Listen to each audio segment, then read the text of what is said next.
Hey everybody, this is a real quick video in case you have Nomadelic Solo 125 wireless Bluetooth earbuds and you need to do a hard reset on them.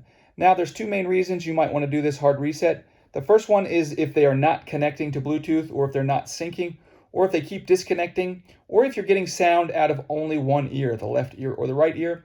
The other reason is if you just want to have them forget all of their previously paired devices so that you can just start fresh with a new device.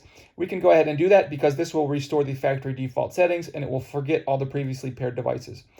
So if we want to do this hard reset, it's quite simple to do. We just want to put the earbuds in their case as shown here, and then we're going to come behind and simultaneously press the multi-purpose button on the back of both earbuds and just press and hold it. And it will take about 10 seconds of holding, but you'll know that it's completed when you will see that the indicator lights will blink 4 times on each earbud.